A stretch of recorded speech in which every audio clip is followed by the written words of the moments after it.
pada lambda 1 siapa yang menyerap? Pada lambda 1 yang menyerap adalah senyawa X. Sehingga pada lambda 1 serapan itu berupa sinyal yaitu absorbansi. Sehingga muncullah absorbansi lambda 1. Absorbansi lambda 1 itu menurut hukum Lambert-Beer ya, A sama dengan ya kan AX ya kan,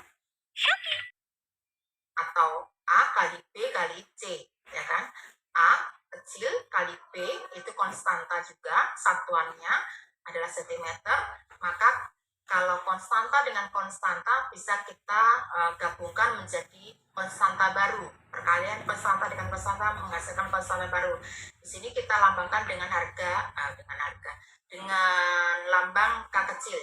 Jadi A absorbansi lambda 1 sama dengan K ya kan, konstanta baru. Konstanta ini adalah perkalian dari E kali B ya kan. E-nya siapa? E-nya senyawa X pada lambda 1 ya kan, dikalikan B.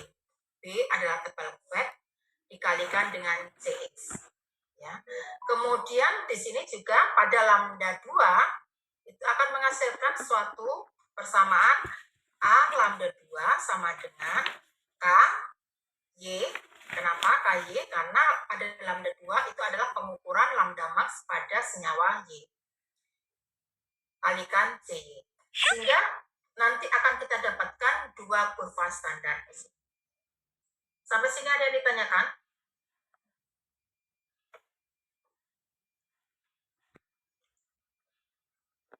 Tidak ada, Ibu lanjutkan. Nah, pengukuran multikomponen.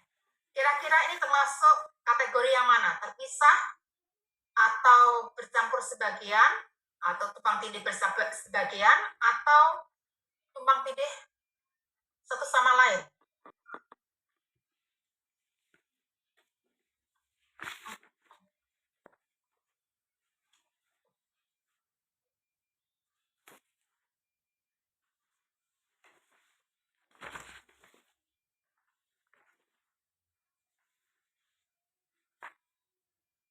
Ya, ini terlihat di sini ya, senyawa X.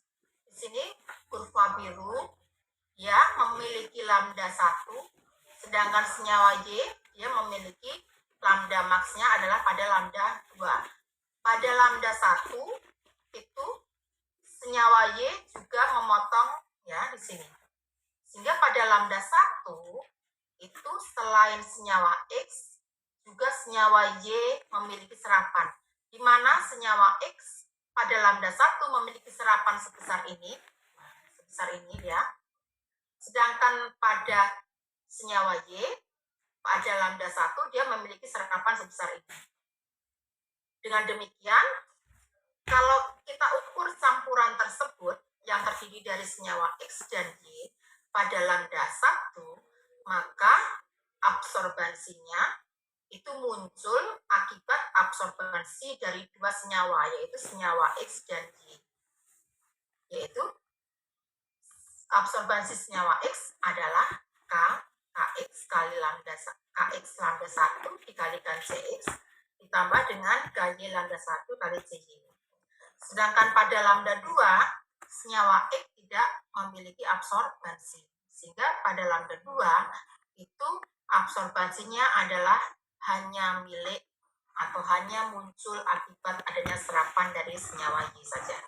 Sehingga dari sini kita memerlukan juga kurva standar, yaitu kurva standar senyawa X pada lambda 1, kurva standar senyawa Y pada lambda 1, dan kurva standar senyawa Y pada lambda 2. Kalau yang tadi hanya dua kurva standar ya, yang sebelumnya. Ada pertanyaan lagi? Tidak ada. Lanjutkan. Nah, ini adalah tipe grafik yang ketiga, di mana ya antara senyawa X dan senyawa Y saling bertumpang tindih. Anda perhatikan di sini senyawa X warnanya biru, dia juga memiliki serapan pada lambda 2, di mana lambda 2 adalah lambda maksimumnya senyawa Y. Dan pada lambda 1, ternyata selain senyawa X, di mana senyawa X ini adalah memiliki lambda maksimumnya pada lambda 1, senyawa Y-nya juga memiliki serapan.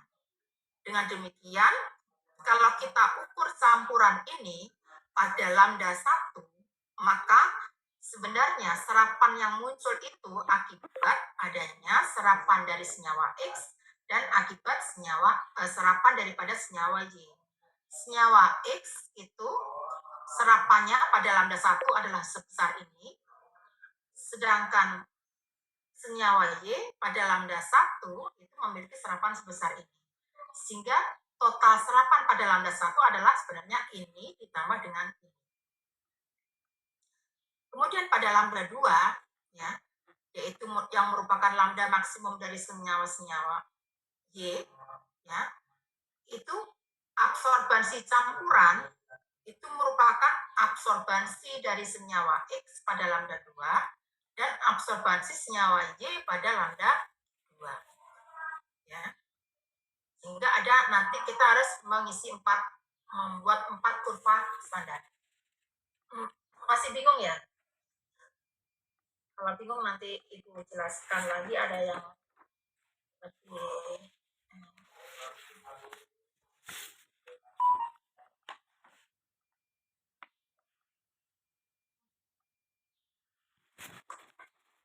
kemudian kalau nah ini beberapa contoh saja ya. Ini adalah senyawa dikromat, kemudian ini adalah kemenompat. Nah, campurannya Anda perhatikan pada 350 MnO4 yang digambarkan dengan garis putus-putus ya, sedangkan Cr2O7 2- ini ya seperti ini. Nah, pada 350 ini kan MnO4 ya segini absorbansinya, sedangkan ini segini, sehingga absorbansi campuran itu harusnya ini ya dari MnO4 dengan ini dari kromat. Nah, maka absorbansi campuran itu menjadi di sini. Di sini kenapa? Ini merupakan penjumlahan daripada yang ini ditambah dengan yang ini. Ya.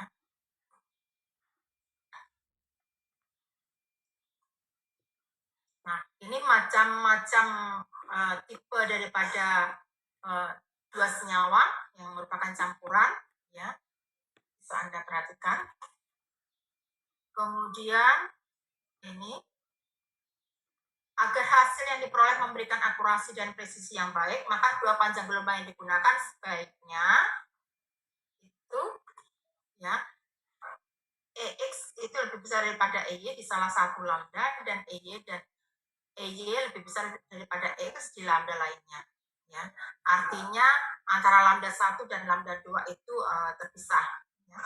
Presisi yang optimal akan terjadi jika perbedaan nilai absorptivitas molar semakin besar dari dua komponen yang diukur.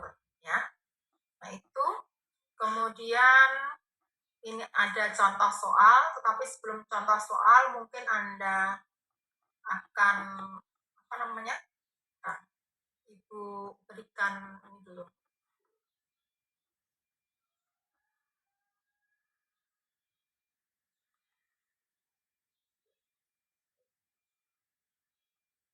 Kemarin yang Ibu tunjuk sebagai ketua kelas baru siapa? Belum ada?